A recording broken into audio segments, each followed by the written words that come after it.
The morning of April 7th, 1945, 32,000 feet above the Japanese home islands, Staff Sergeant Andy Doty sat in the pressurized tail compartment of his B-29 Superfortress, watching the sky behind his formation. Through his optical sight, he tracked a Mitsubishi Zero fighter as it climbed toward the bomber stream. The Japanese pilot was coming fast, closing at over 400 miles per hour combined speed. Doty didn't panic. He placed his targeting reticle on the approaching fighter, held it steady for just 2 seconds, and felt the slight hum as the General Electric fire control computer calculated windage, bullet drop, parallax error, and the 36 feet of bullet curve caused by his bomber's 250-mile-per-hour airspeed at altitude. When he squeezed the trigger, his twin 50-caliber Browning machine guns didn't fire where he was aiming. They fired where the computer knew the Zero would be. The Japanese fighter never reached the formation. Doty watched it tumble away, trailing smoke, and keyed his intercom. Tail gunner. Splash 1. What Andy Doty had just accomplished would have been nearly impossible for a B-17 gunner over Germany just 2 years earlier. The B-29's gunnery system represented the most revolutionary advancement in bomber defense of World War II, a technological leap so profound that it would fundamentally change how aerial combat was fought. But the system's true effectiveness didn't come from the technology alone. It came from something far more unexpected: the way B-29 gunners learned to fight as a single, coordinated weapon. This is the story of how American bomber gunners evolved from isolated defenders into a synchronized defensive network, and how that evolution turned the B-29 Superfortress into one of the deadliest gun platforms in the sky. If you're enjoying this deep dive into the story, hit the subscribe button and let us know in the comments from where in the world you are watching from today. To understand what made B-29 gunnery so revolutionary, we must first understand what it replaced. By 1943, American heavy bombers were dying over Europe at an unsustainable rate. The Boeing B-17 Flying Fortress, despite its name, was proving anything but invulnerable. During the second raid on Schweinfurt in October 1943, the 8th Air Force lost 60 B-17 seconds, destroyed, and 138 damaged out of 291 bombers dispatched. That represented a 26% loss rate in a single mission. The B-17's defensive armament seemed impressive on paper. 13 50-caliber machine guns positioned at 9 different locations around the aircraft. But each gun was manually aimed by a gunner who had to estimate lead, compensate for windage, account for bullet drop, and somehow hit a target closing at speeds up to 500 miles per hour, all while wearing bulky heated flight suits and oxygen masks in temperatures that often dropped to 40 degrees below 0 Fahrenheit. The waist gunners stood at open windows, fully exposed to the screaming wind and sub-zero cold. The ball turret gunner hung beneath the fuselage in a cramped sphere barely large enough to contain him and his guns. Every gunner worked in isolation, unable to see what his fellow crew members were engaging, unable to coordinate fire, unable to concentrate defensive firepower where it was needed most. Statistical analysis from 1943 revealed a sobering truth. Bomber gunners fired approximately 2,800 rounds for every enemy aircraft they claimed as destroyed. And those claims themselves were wildly optimistic. Post-war analysis showed that actual kill rates were perhaps 1/10 of what had been reported. At the Schweinfurt raid, American gunners claimed to have shot down 80 to 100 German fighters. German records showed they had actually lost 38 aircraft, many of those to mechanical failures or accidents rather than defensive fire. The harsh mathematics of aerial gunnery told a simple story. Manually aimed flexible guns, operated by individual gunners with no coordination, were simply not effective enough to stop determined interceptors. Colonel Claude E. Putnam, commander of the 306th Bomb Group, stated in April 1943 that he believed 4 gunners needed to fire simultaneously at an enemy fighter to have a 50% probability of bringing it down.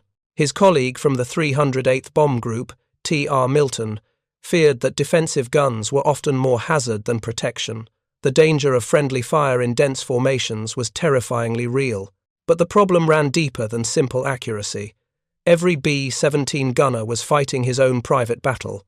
When a German Focke-Wulf 190 came screaming through a formation at 350 miles per hour, multiple gunners might track the same target, while other sectors went undefended. Or worse, no gunner might engage a fighter that appeared outside their designated field of fire, even though other guns could theoretically bear on the threat. The B-17's combat box formation was designed to create overlapping fields of fire, but coordinating that fire in the chaos of combat proved nearly impossible. Gunners communicated over crackling intercoms, shouted warnings drowned out by wind noise and engine roar, tried desperately to avoid shooting their own aircraft while tracking fast-moving targets through crowded skies. By late 1943, the United States Army Air Forces faced a crisis. Deep penetration raids into Germany were suffering losses that threatened to make the daylight bombing campaign unsustainable. Fighter escorts could only accompany bombers partway to their targets. Something had to change. The answer was already taking shape in Boeing's Seattle factories and in wind tunnels across America. The B-29 Superfortress would be different. Not just bigger, not just faster, but fundamentally different in how it defended itself. The Boeing B-29 that rolled off the assembly line in July 1943 represented the most expensive military project of World War II, costing $3 billion in period currency, more than even the Manhattan Project's development of the atomic bomb. That staggering investment bought America an aircraft unlike anything that had flown before. The Superfortress could carry 20,000 pounds of bombs across a 4,000-mile range, cruise at 230 miles per hour, and operate at altitudes exceeding 36,000 feet. Its four Wright R3350 duplex Cyclone engines each produced 2,200 horsepower. But the B-29's most revolutionary feature wasn't its engines or its range. It was the General Electric Model 2 CFR55B-1 centralized fire control system. Instead of gunners manning individual turrets in the freezing slipstream, the B-29's gunners sat in heated, pressurized compartments, operating their weapons remotely through an integrated computer system that was decades ahead of its time. The aircraft mounted 5 gun turrets, 2 forward, 2 aft, and 1 in the tail. Each turret contained 2 50-caliber Browning M2 machine guns, 10 guns in total, later increased to 12, with the addition of 2 more forward guns to counter head-on attacks. But raw firepower meant nothing without the ability to aim it effectively. That's where the General Electric Fire Control System transformed everything. Each of the 5 gunners, nose gunner, central fire control officer, right blister gunner, left blister gunner, and tail gunner, sat at a sighting station equipped with its own dedicated analog computer.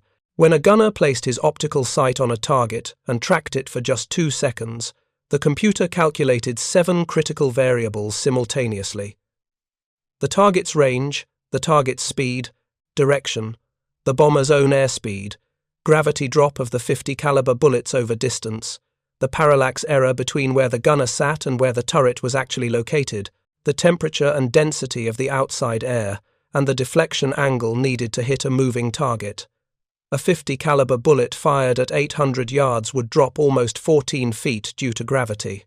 At 250 miles per hour and 30,000 feet altitude, the bomber's movement would curve that bullet's path approximately 36 feet. The computer compensated for all of it, automatically adjusting where the turret actually pointed versus where the gunner's sight was aimed. But the system's true innovation went far beyond individual accuracy. Through a series of selector switches and automatic transfer circuits, any gunner could control multiple turrets simultaneously. The central fire control officer, seated in what crews called the barber chair in the aircraft's midsection, could direct any or all of the remote turrets to concentrate fire on a single target.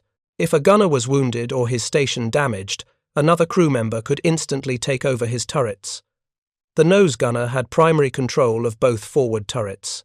The 2 blister gunners could control any of the 4 remote turrets forward or aft, upper or lower. The tail gunner controlled his own dedicated guns, but could, in some configurations, override control of the aft turrets if a target exceeded his own maximum angle. This meant that when a Japanese fighter attacked, instead of 1 or 2 guns engaging it, 4, 6, even all 10 guns could track and fire at the same target, all coordinated by the fire control officer. all aided by analog computers that made hitting a fast-moving target vastly more likely than manual gunnery had ever been. Major General Curtis LeMay, who would command the B-29 force in the Pacific, famously declared, "These big boys can take care of themselves." But that confidence would soon be tested, because the most advanced gunnery system in the world still required skilled operators who knew how to use it, and in early 1944, almost nobody did. The first B-29 combat crews arrived at training bases across America with high hopes and little practical experience. Grand Island Army Airfield in Nebraska, Smoky Hill in Kansas, and Walker Field in Kansas became home to crews learning to operate the most complex aircraft ever built. But the training program faced immediate problems. By February 1944, the entire 20th Bomber Command had flown only 9,000 hours in B-29 seconds. Few of those hours were logged above 20,000 feet. The engines kept catching fire, the complex systems kept failing, and crews were still learning how to operate the revolutionary fire control system. Only 2 of the 97 B-29 seconds delivered had the complete central fire control system installed and tested. The gunnery training schools at Las Vegas Army Airfield, Harlingen in Texas, and Buckingham Field in Florida struggled to develop effective training programs for a system that was still being debugged in combat. At the beginning of 1944, flexible gunnery training still lacked proper equipment and a definitely established training doctrine. Traditional gunnery training had used gun trucks, literally pickup trucks with 50 caliber guns mounted in the bed, driven through courses while students shot at clay targets. That might work for teaching basic marksmanship, but it taught nothing about using an integrated computer-aimed system at 30,000 feet against fighters closing at 400 miles per hour. On July 10, 1944, the Army Air Forces established a deputy commander for flexible gunnery, specifically to address the crisis. New training tools were developed.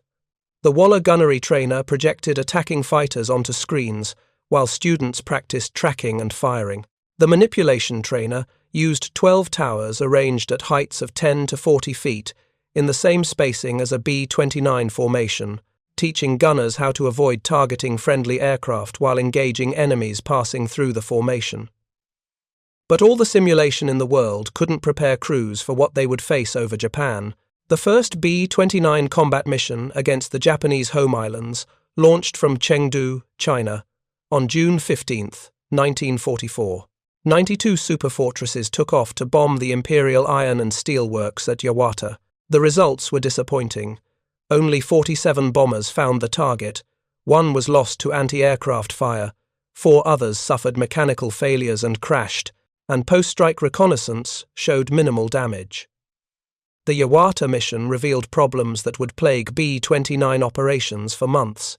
The Wright R-3-350 engines were unreliable at high altitude, prone to overheating and catastrophic fires. The complex fire control system suffered from poor build quality and unpredictable electrical faults. One common glitch caused a turret to suddenly slew 20 degrees and spray its entire ammunition load in that direction, a terrifying malfunction that could endanger friendly aircraft. Worse, the gunners themselves were still learning how to operate the system effectively. According to tail gunner Gene F. Powers of the 9th Bomb Group's 5th Bombardment Squadron. The reality was, most B-29 gunners never fired a shot in anger. That wasn't because Japanese fighters weren't attacking. They attacked relentlessly. But coordination between gunners remained poor. The computer system glitched frequently, and many gunners simply didn't trust the technology. They were accustomed to manual gunnery, to trusting their own eyes and judgment. The idea of letting a 200-pound computer aim for them felt unnatural, dangerous. The losses mounted. During Operation Matterhorn, the China-based B-29 campaign of mid-1944, more B-29 seconds were lost to mechanical failures than to enemy action. But the Japanese fighters were learning how to exploit weaknesses in the Superfortress's defense. They discovered that the 4-gun forward turret had poor ballistics at certain angles, making it impossible to hit a target with more than 2 guns simultaneously. A blind spot existed for head-on attacks at specific angles. The 20mm cannon in the tail turret, intended to give extra punch against rear attacks, proved unreliable and was often removed. Then, in October 1944, Mission Commander Colonel William H. Blanchard loaded his 40th Bombardment Group's B-29 seconds with a mixture of 1,000-pound TNT bombs and 5,000-pound Composition B bombs for a raid on Bangkok. The Composition B bombs, loaded underneath the TNT bombs, fell slower. Over the target, TNT bombs caught up with Composition B bombs and detonated them in mid-air. 4 B-29 seconds were so badly damaged they crashed immediately. 6 more made emergency landings. 17 crewmen died. It wasn't enemy action. It was operational inexperience with a complex new weapon system. By November 1944, when the first B-29 seconds arrived at Saipan in the Mariana Islands to begin the campaign against Japan proper, the Superfortress had proven itself a technological marvel, but it had not yet proven itself in sustained combat. The crews were undertrained, the equipment unreliable, and tactical doctrine still evolving. Everything was about to change. The first mission against Tokyo launched on November 24, 1944. Brigadier General Emmett O'Donnell Jr. flew as mission command pilot in the B-29 Dauntless Doty, leading 111 superfortresses in the first American attack on the Japanese capital since the Doolittle raid 30 months earlier. Japanese fighters swarmed the formation. But something was different this time. The crews operating from the Marianas had more training, more experience, and more confidence in their gunnery systems. As Japanese interceptors climbed to engage the high-flying bombers, B-29 gunners began to understand, truly understand, how to use their revolutionary weapon.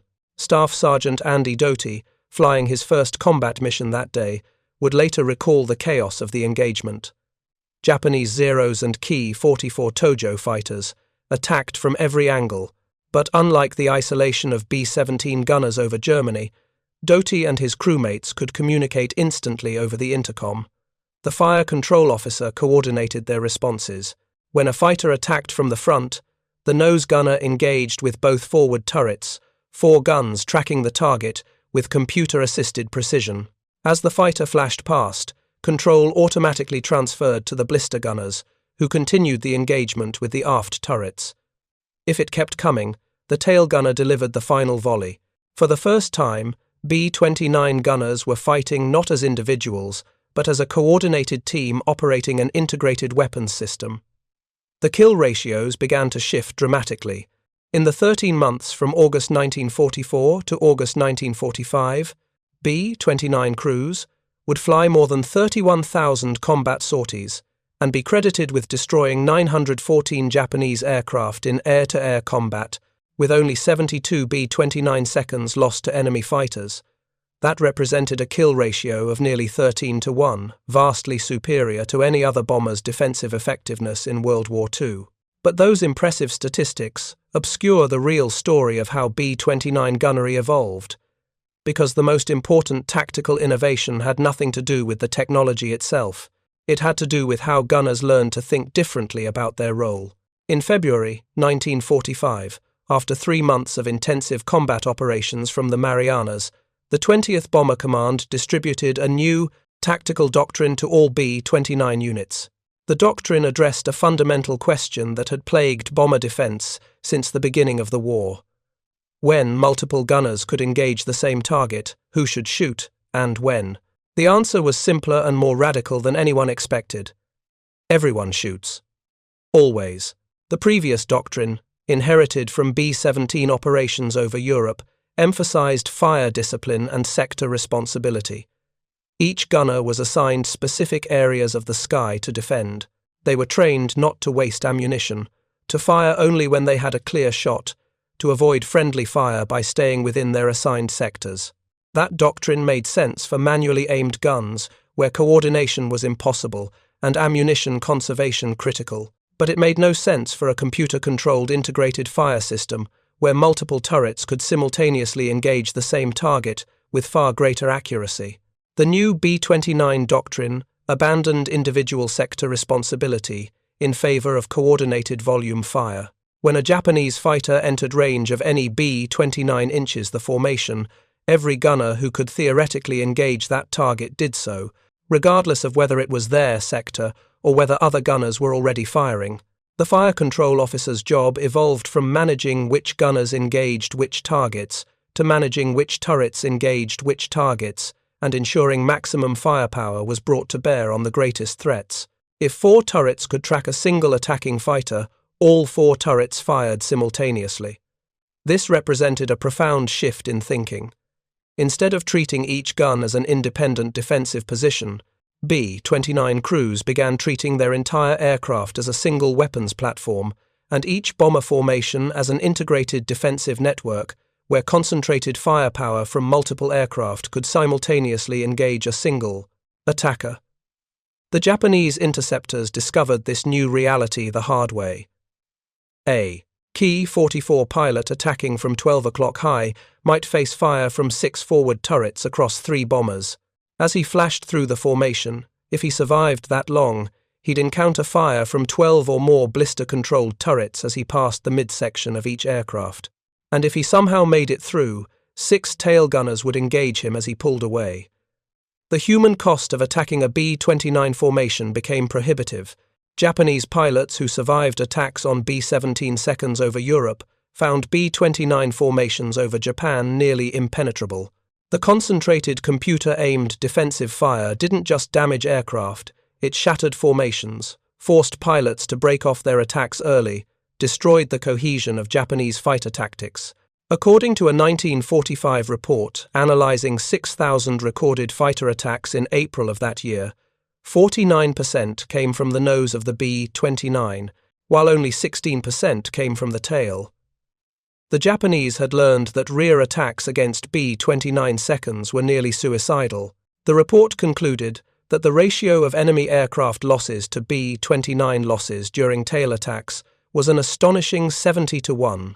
The concentrated defensive fire tactic worked because it leveraged the B-29's unique advantages.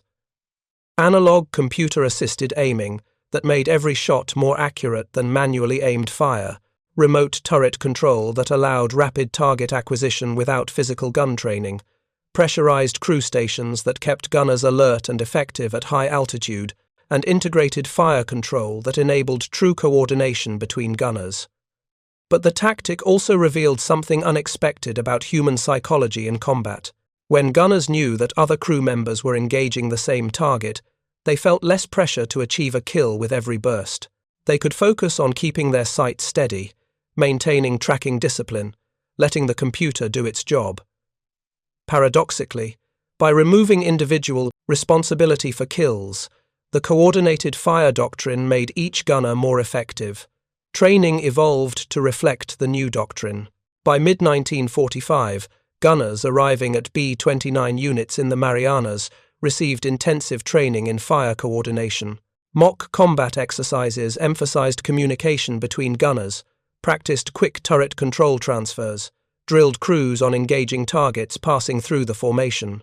The manipulation trainer back in the States was upgraded to better simulate this coordinated fire environment. Instructors now emphasized volume and coordination over individual accuracy.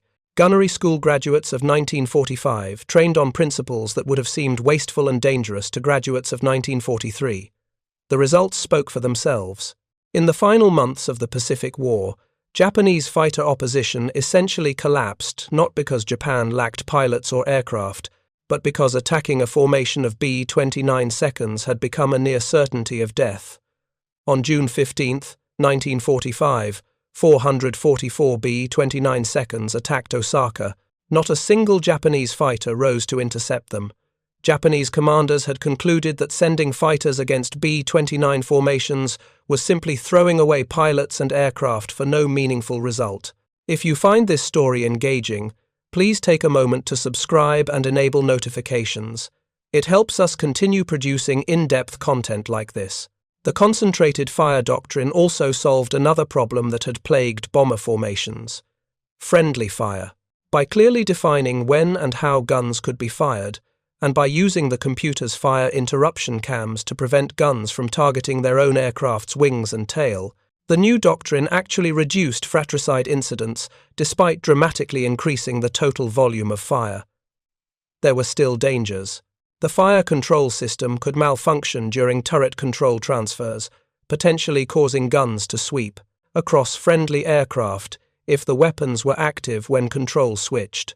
But training and procedural discipline minimized these risks. Crews learned to announce turret control transfers over the intercom, to verify weapons were safe during transitions, to maintain situational awareness of friendly aircraft positions. The technological sophistication of the General Electric Fire Control System made this coordinated fire doctrine possible, but technology alone wasn't sufficient. The system had to be understood, trusted, and used correctly. That required a fundamental change in how gunners thought about their mission, from independent defenders to coordinated operators of an integrated weapons system. By August 1945, when the war ended, B-29 gunners had achieved something unprecedented in the history of aerial warfare. They had turned a heavy bomber into a weapon that could genuinely defend itself against interceptors without fighter escort. The kill ratio of nearly 13-1 represented a radical improvement over every other bomber type in World War II. The B-17's defensive effectiveness over Europe, while difficult to quantify precisely, probably resulted in less than one Japanese fighter destroyed for every bomber lost if German fighters over Europe are used as a comparison. The B-29's 13-1 ratio represented more than an order of magnitude improvement. That improvement came from three factors working in synergy: revolutionary computer-assisted fire control technology that made individual shots more accurate, integrated turret control that allowed gunners to coordinate their fire, and a tactical doctrine that emphasized concentrated volume fire over individual sector defense. But perhaps the most important factor was psychological. B-29 gunners learned to trust their technology in a way that B-17 gunners never could, with manual gunnery. They learned to work as a team in a way that isolated gunners in separate turrets never could. And they learned that sometimes the best way to hit your target was to not worry about whether you personally got the kill, but to ensure that your fire, combined with your crewmates' fire, created a wall of lead that no attacker could penetrate. Staff Sergeant Andy Doty flew 21 combat missions in the final months of the war, including firebomb raids on Tokyo, Nagoya, and Sapporo. He was credited with 1 confirmed kill and 2 probable kills, though in the chaos of concentrated fire engagements, determining who actually downed which aircraft became nearly impossible. Doty didn't care about individual credit. He cared that his crew came home. In his post-war memoir, Doty wrote about the moment he truly understood the power of coordinated B-29 gunnery. It was during a daylight mission to Tokyo in April 1945. A Japanese Irving night fighter, all black, nearly invisible against the dark ocean below, made a firing pass at his bomber from the 5 o'clock low position. "I put my sight on him and squeezed the trigger," Doty recalled. But so did the left blister gunner, and the central fire control officer had directed both lower turrets onto him too. That fighter took fire from 6 guns at once. I saw the sparkle of impacts all over his left engine. He veered away, trailing smoke. I have no idea which of us got the hit that mattered. Maybe all of us did. Maybe none of us did, and he just had mechanical problems. But I remember thinking, that's why we win, because we don't fight alone. That simple insight that coordination and concentrated fire could achieve what individual marksmanship could not represented the culmination of decades of aerial warfare evolution. From the manually aimed machine guns of World War I biplanes to the computer-controlled integrated fire control of the B-29, bomber defense had traveled a long and bloody road. The B-29's success would prove short-lived. By the Korean War, just 5 years later, jet aircraft, like the MiG-15, would render the Superfortress's defensive systems obsolete overnight. The B-29's kill ratio against MiGs dropped to barely 1-1. Speed and altitude had increased beyond the capability of piston-engine bombers and their World War II-era gunnery systems. But for one brief moment in 1945, the B-29 Superfortress and its computer-assisted, tactically coordinated gunnery system represented the apex of bomber self-defense. 914 Japanese aircraft destroyed, 72 B-29 seconds lost to fighters, a 13-1 kill ratio that would never be matched by any heavy bomber before or since. The secret wasn't just the technology. It was the doctrine that made effective use of that technology. It was the training that taught gunners to operate as a coordinated team. It was the willingness to abandon outdated tactical thinking inherited from earlier bombers and develop new approaches suited to new capabilities. And it was the courage of men like Andy Doty, sitting alone in pressurized tail compartments 5 miles above Japan, trusting in their training and their technology and their crewmates, pulling triggers on computer-aimed guns and changing the mathematics of aerial combat forever. Between June 1944 and August 1945, B-29 crews flew 380 missions, mounted 27,611 bombing sorties, and dropped 104,000 tons of bombs on Japan. They reduced 169 square miles in 66 cities to rubble. The atomic bombs dropped on Hiroshima and Nagasaki by specially modified B-29 seconds ended the war without invasion of the Japanese home islands. The B-29's defensive gunnery system played a critical role in that victory, not by achieving spectacular individual kills, but by making Japanese fighter interception so costly that it eventually became impossible. By August 1945, American bombers could strike Japan with near impunity. The sky belonged to the Superfortress. Andy Doty was discharged shortly after the war's end, like most citizen soldiers who had served their country and earned the right to go home. He rarely spoke about his combat experiences, even decades later. When asked about his time as a B-29 tail gunner, he would usually just say, "I did my job, we all did." But in his private papers, discovered after his death, Doty wrote one final reflection on what made B-29 gunnery so effective. People talk about the computer, about the technology, about how advanced the B-29 was. And it was all true, but that's not why we succeeded. We succeeded because we learned to stop thinking of ourselves as individual gunners, defending individual positions. We learned to think of ourselves as parts of a weapon, one weapon, operated by 11 crew members working together. The Japanese never understood that. They kept attacking us like we were B-17s, like we were isolated gunners they could pick off one by one. By the time they figured out we were different, they'd lost too many pilots to matter anymore. That was the real revolution of B-29 gunnery, not the technology itself, impressive as it was, but the tactical and doctrinal evolution that made effective use of that technology. The willingness to abandon old ways of thinking and embrace new ones. The training that built crews into teams and teams into weapons. In the end, Andy Doty's insight proved correct. The B-29 gunners won not because they fought alone, but because they learned to fight together. And in learning that lesson, they wrote the final chapter in the history of bomber defensive gunnery. No heavy bomber would ever again rely primarily on its own guns for defense. The future belonged to jet fighters, to missiles, to electronic warfare and stealth technology.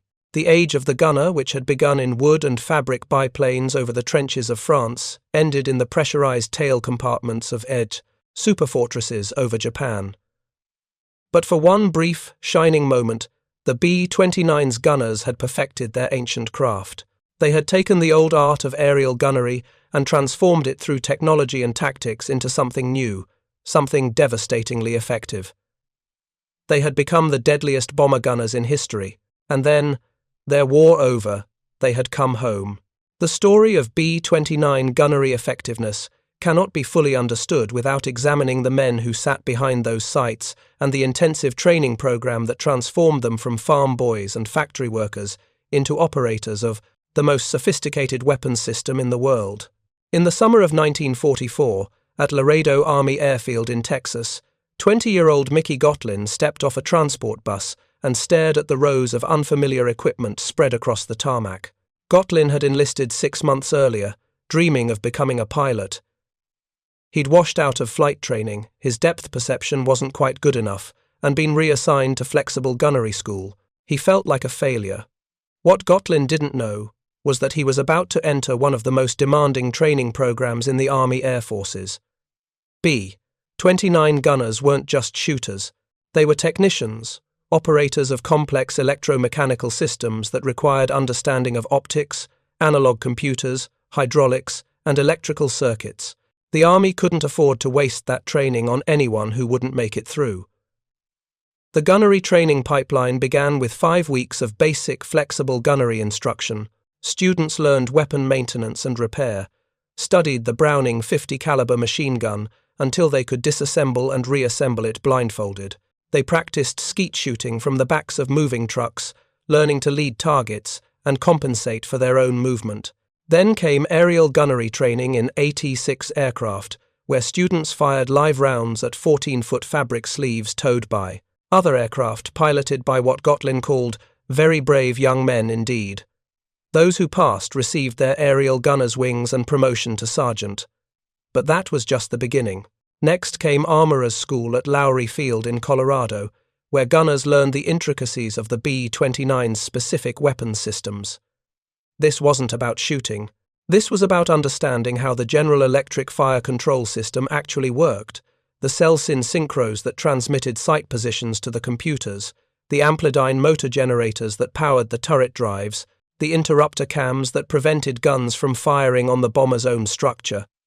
Mickey Gotlin struggled with the technical material. He'd grown up on a farm in Iowa, had never seen anything more complex than a tractor engine. Now he was studying electrical schematics and learning terms like parallax compensation and ballistic trajectory calculation. The washout rate was brutal. Of the 42 men who started the program with Gotlin, only 27 completed it. But those who made it through understood something that set them apart from B-17 gunners. They weren't just triggermen, they were systems operators. When Gotlin finally sat in a B-29's Central Fire Control Station for the first time at Grand Island Army Airfield in Nebraska, he experienced what he later described as a moment of pure revelation. I'd spent 6 months learning all these separate pieces, Gotlin recalled in an interview decades later. The guns, the computers, the sighting system, the turret controls. And suddenly, sitting in that barber chair with my hands on the controls, it all came together. I realized I wasn't aiming a gun, I was conducting an orchestra. Every turret, every computer, every gun, they were all instruments, and I was coordinating them. It was the most powerful feeling I'd ever experienced. That feeling of coordinated power was exactly what the training program was designed to instill. By late 1944, the gunnery schools had developed sophisticated simulation systems specifically for B-29 training. The Waller gunnery trainer projected attacking fighters onto screens while students practiced tracking. But the real breakthrough came with the manipulation trainer, a ground-based system that arranged 12 towers in the exact spacing of a B-29 formation. Trainees sat at sighting stations in mock-up B-29 sections, while instructors used the towers to simulate attacking fighters passing through the formation at various speeds and altitudes. The system taught spatial awareness, helped gunners understand when to engage targets and when to hold fire to avoid friendly aircraft, and most importantly, trained crews to coordinate their defensive fire. The manipulation trainer revealed problems that would never show up in individual gunnery practice. Gunners learned that a fighter passing through a formation at 400 miles per hour relative speed gave them perhaps 3 seconds of effective engagement time. They learned that gunners in different aircraft needed to communicate to avoid all concentrating fire on one attacker while ignoring others. They learned the terrifying reality that friendly fire was a constant danger not from lack of discipline, but from the simple physics of fighters passing through formations while multiple gunners tracked them. One training exercise particularly stuck with Mickey Gotlin. His instructor had simulated a frontal attack by multiple fighters, with Gotlin acting as central fire control officer. Gotlin had successfully coordinated the forward turrets to engage the attackers, but as the simulated fighters flashed through the formation, Gotlin had forgotten to transfer turret control to the blister gunners. For 3 precious seconds, no guns tracked the fighters as they passed the aircraft's midsection. The most vulnerable moment, when the fighters could line up perfect deflection shots on the B-29's wing roots and fuel tanks.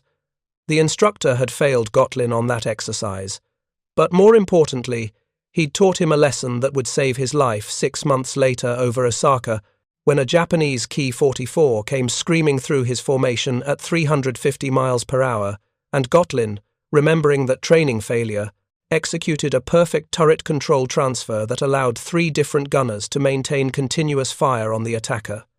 The Japanese fighter never made it through the formation. The training program also addressed a problem that had plagued B-17 operations: gunners who froze in combat, who couldn't bring themselves to fire at another human being. Army Air Force's psychologists had studied combat stress extensively and developed desensitization techniques specifically for bomber gunners. Trainees watched films of actual air combat, heard recordings of radio chatter from bombers under attack, and practiced responding to simulated emergencies until their reactions became automatic. By the time Mickey Gotlin and his crew deployed to Saipan in January 1945, they had logged over 100 hours of specialized B-29 gunnery training, more than 3 times what early B-17 gunners received. They had practiced coordination until it became second nature. They trusted their equipment because they understood how it worked. They trusted each other because they'd trained together for 6 months. That trust would be tested immediately. Gotlin's first combat mission launched on February 4, 1945, a daylight raid against the Nakajima aircraft factory in Tokyo. The briefing had warned them to expect heavy fighter opposition. Japanese home defense units were desperate, increasingly willing to employ ramming tactics, Tai-Atari against B-29 formations. Gotlin sat in his central fire control station as the formation crossed the Japanese coast at 30,000 feet. The sky seemed empty, peaceful. Then, the fighters appeared. They came from everywhere, Gotlin later wrote. High, low, from the sun, from the clouds, Zeros, Key 44s, Key 61s, even some older Key 43s. I'd never seen so many enemy aircraft in one place. For a moment, I just froze. Then my training took over. Gotlin keyed his intercom. All gunners, central fire control. Multiple bandits, all quadrants. Nose gunner, take high 12 o'clock. Right blister, 3 o'clock level. Left blister, 9 o'clock low.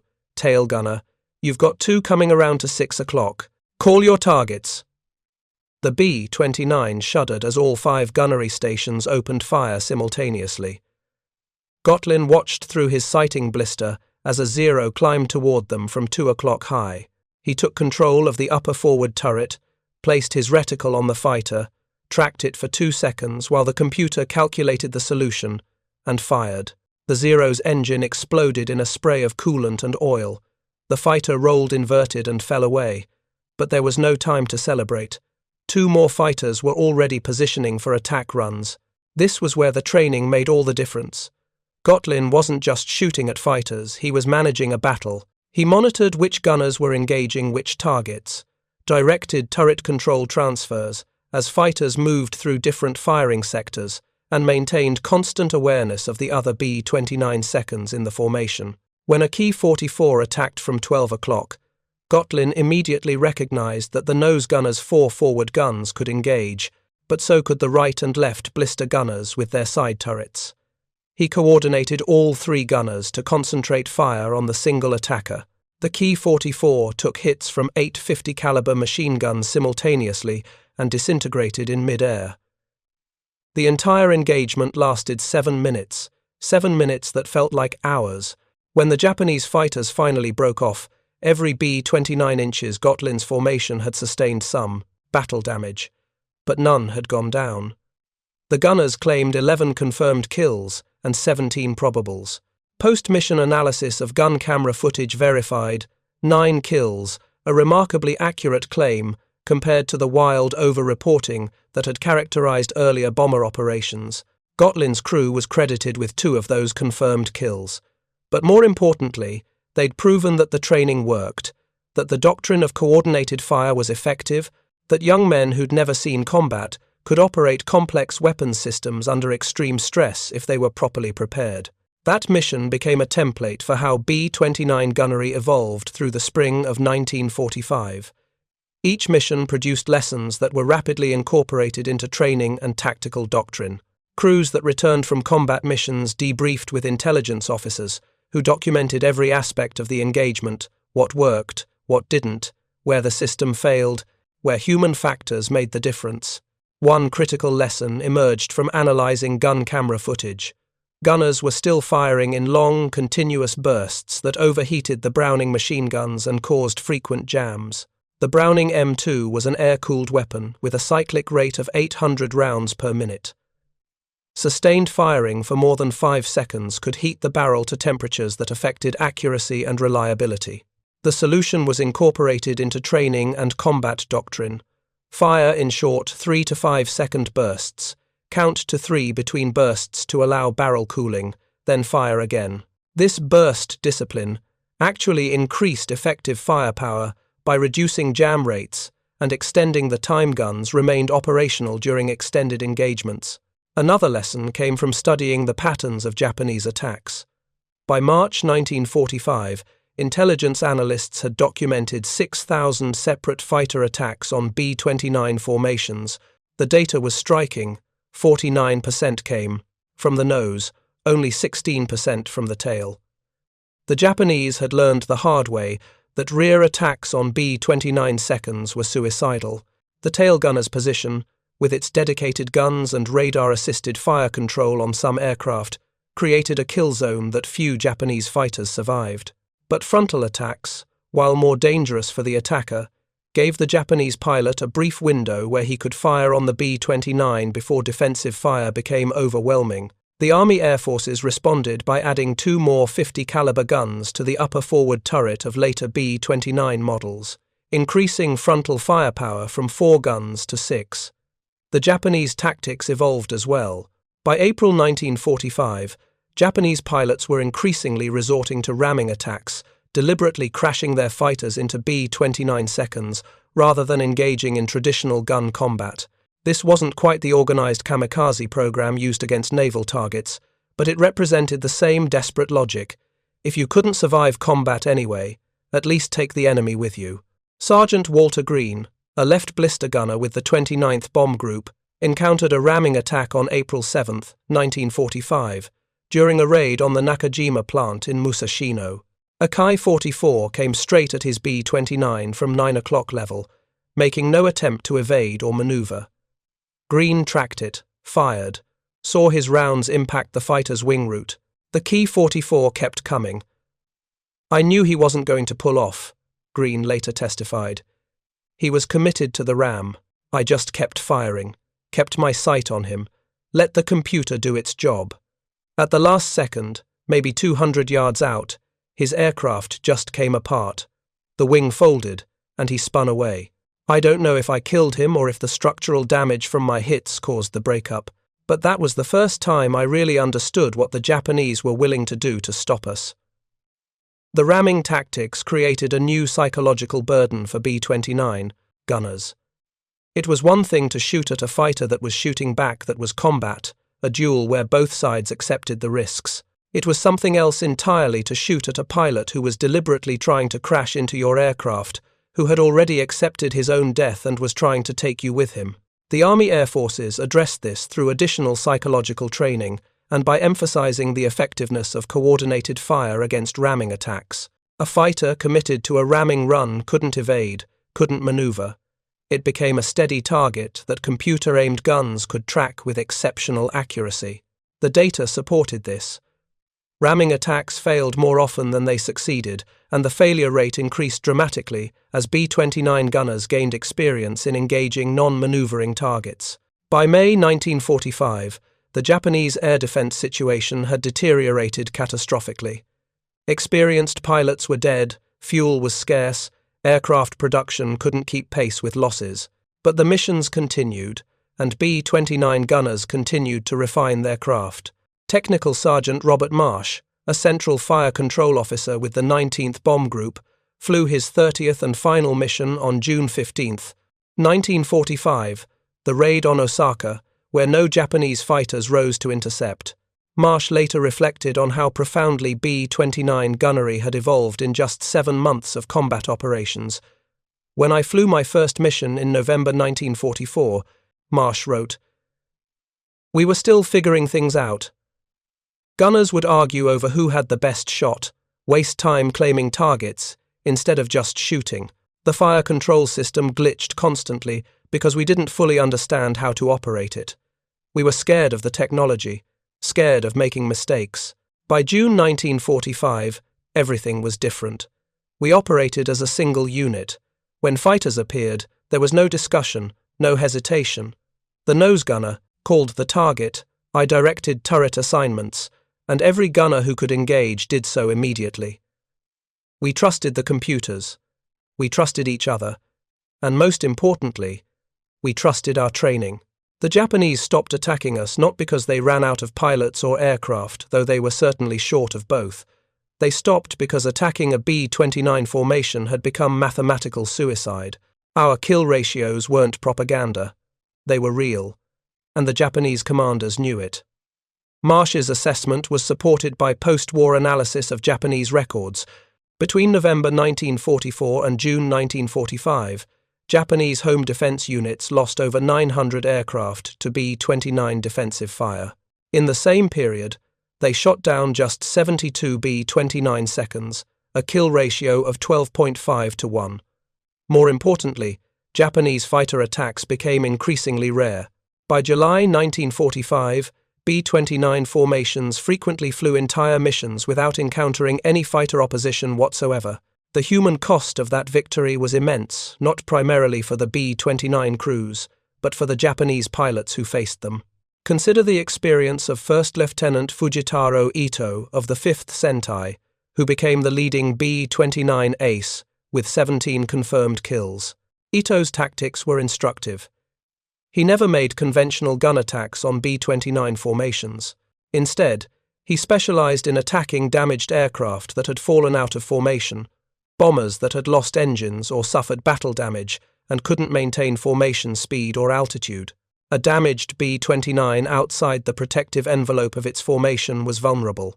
Its reduced speed made it easier to intercept, its defensive fire less coordinated, its computer-aimed guns less effective without the supporting fire of neighboring bombers. Ito understood this and ruthlessly exploited it. Of his 17 kills, 15 were damaged bombers, straggling behind formations. But even Ito paid a terrible price for his success. By the time he achieved his 17th kill in July 1945, he'd been shot down twice, wounded 4 times, and watched 23 of his squadron mates die attacking B-29 formations. In his post-war memoir, Ito wrote about the psychological toll of fighting an unwinnable battle. Every mission, we knew most of us would not return. The Americans' big bombers were simply too well defended. Their guns were too accurate, their formations too strong.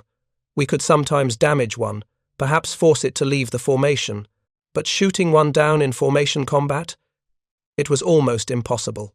The only pilots who consistently succeeded were those willing to ram, and they succeeded only once.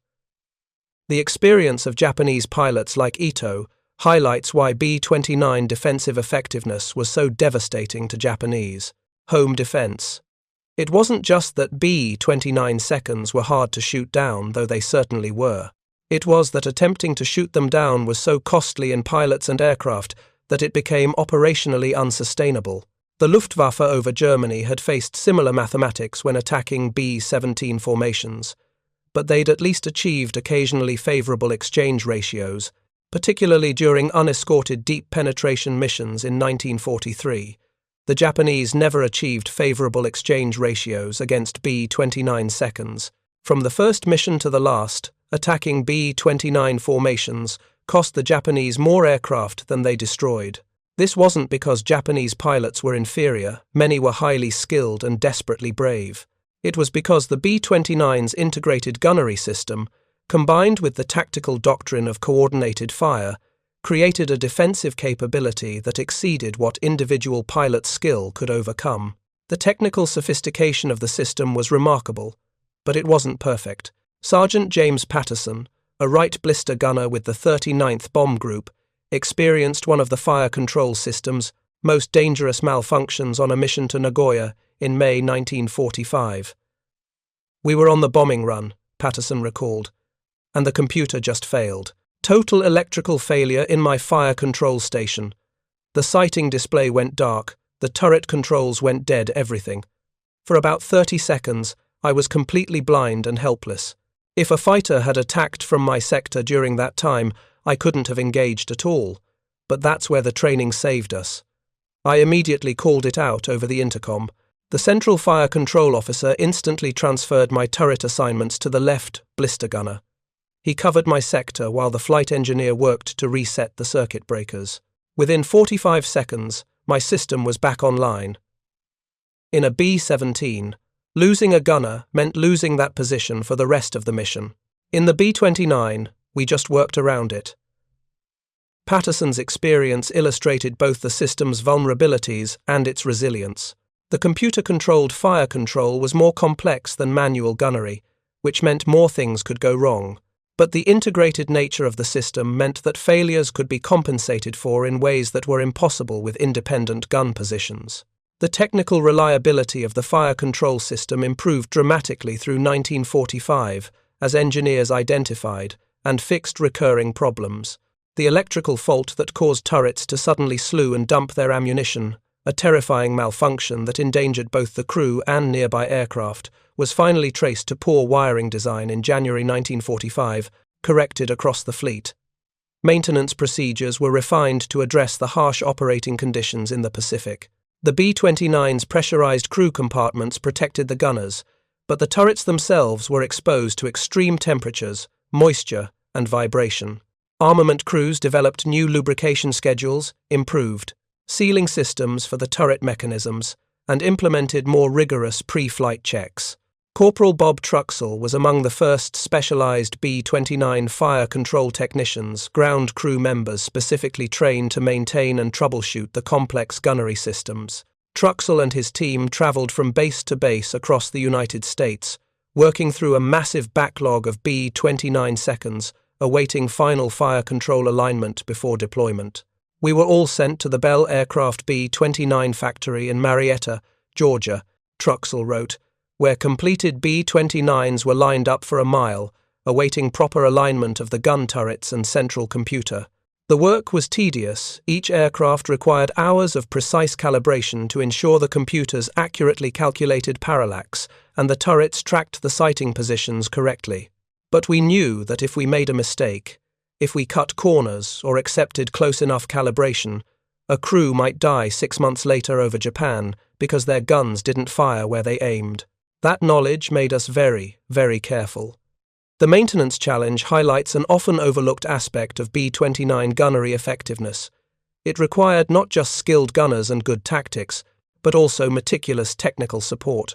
The ground crews who maintained the fire control systems, aligned the computers, tested the turret drives, and repaired battle damage were as essential to the high kill ratios as the gunners themselves.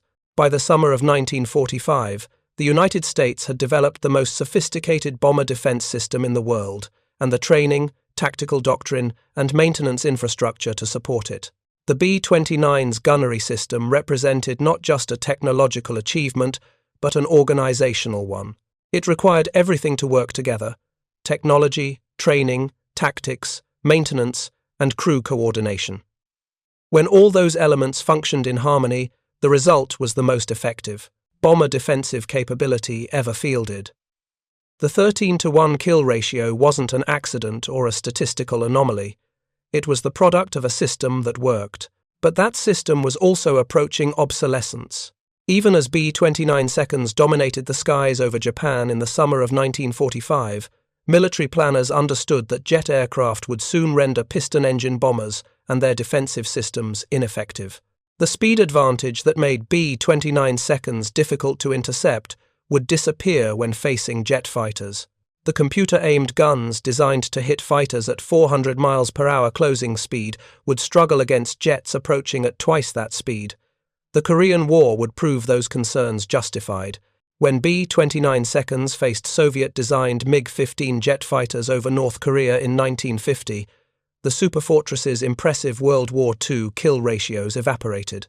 The MiG-15 could approach at speeds over 600 miles per hour, make high-speed gun passes, and escape before the B-29's defensive fire could effectively engage. The B-29's kill ratio against MiGs dropped to barely 1-to-1, with 19 MiGs destroyed versus 17 B-29 seconds lost to fighter attack.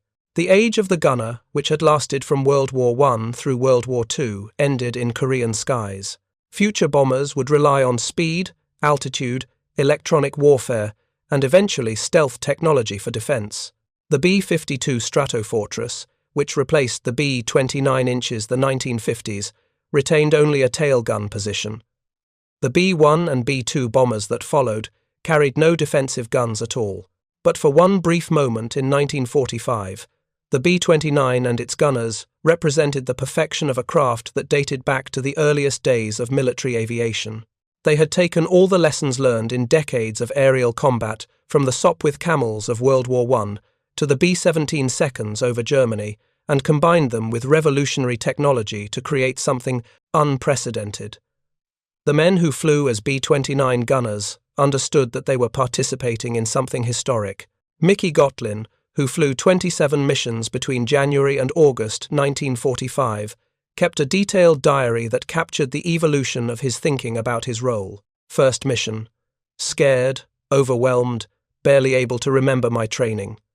Third mission: starting to trust the computer, starting to work better with my crew. 10th mission: we operate like a machine, smooth, coordinated.